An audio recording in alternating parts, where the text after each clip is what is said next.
ാണ് തിരുവനന്തപുരം പാറശാല കുന്നത്തുകാലിൽ കാൽനട യാത്രക്കാരനായ വയോധികനെ ബൈക്ക് ഇടിച്ച് തെറിപ്പിച്ചു. അപകടമുണ്ടാക്കിയ ബൈക്ക് യാത്രക്കാരൻ നിർത്താതെ പോയി.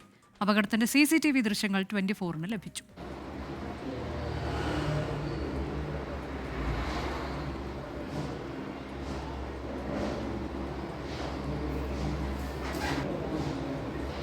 MG പ്രതീഷ് വിവരങ്ങളുമായി. പ്രതീഷ്, ഈ വയോധികന്റെ ആരോഗ്യനിലയ്ക്ക് കുഴപ്പമൊന്നുമില്ല എന്ന് കരുതുന്നു.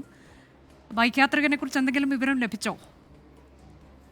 അനുജ, ഈ അപകടത്തിൽ നിലവിൽ പരിക്കേറ്റ ഈ വയോധികന്റെ പരിക്ക് ഗുരുതരമാണ് എന്നതാണ് നമുക്ക് അറിയാൻ കഴിയുന്ന കാര്യം. ഏറെ ഞെട്ടിപ്പിക്കുന്ന CCTV ദൃശ്യം കൂടിയാണത്. കാരണം ഈ 2 ആഴ്ച മുമ്പാണ് ഈ അപകടം ഉണ്ടാകുന്നത്. പക്ഷേ ഈ അപകടത്തിൽ ചില അസ്വാഭാവികതകൾ കണ്ടതോട് ഒരു ബൈക്ക് യാത്രക്കാരനാണ് വയോധികനെ ഇടിച്ചു തെറിപ്പിച്ചത്. വയോധികന് ഗുരുതര പരുക്കുണ്ട് എന്നുള്ളതാണ് വിവരം. ബൈക്ക് യാത്രക്കാരൻ നിർത്താതെ പോയി. പാറശാല കുന്നത്തുകാലിലാണ് അപകടമുണ്ടായത്. വയോധികൻ കാൽനട യാത്രക്കാരനായിരുന്നു.